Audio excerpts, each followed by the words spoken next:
So ordered. Mr. Speaker, none of us on this side are claiming that the Affordable Care Act is perfect. In fact, for 7 years, we have been prepared to work with our Republican colleagues in a bipartisan way to make it even better, to cover more people, to find ways to lower costs. But for 7 years, my Republican colleagues had no interest in doing that. All they wanted to do is repeal the bill, repeal the bill, repeal the bill, and offer no alternative. Now we see their alternative, and it's an awful alternative. It is a disaster.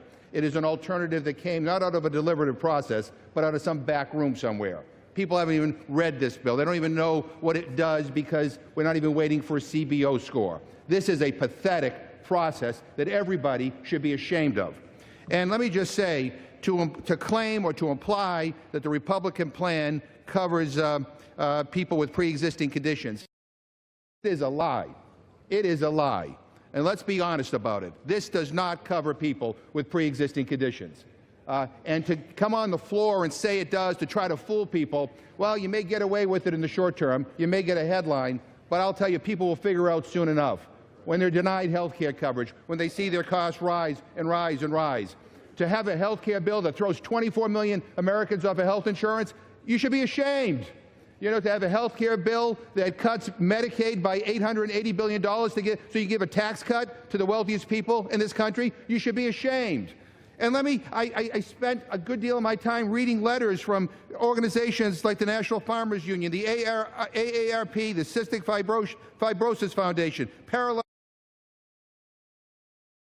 Association, on and on and on.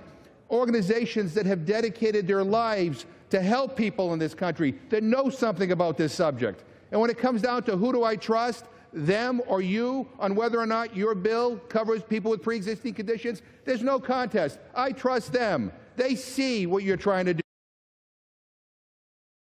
It is unconscionable to not only me and to people on our side, but to people who are watching this debate, Democrats and Republicans and independents alike, that we would be spending time debating a health care bill that will make life worse for people in this country.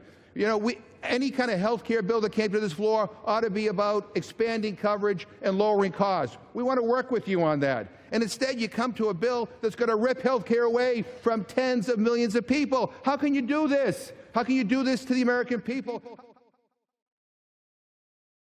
Terrible bill. You should vote no on it, or better yet, pull it. I yield back the balance of my time. The gentleman's time has expired. House will be in order.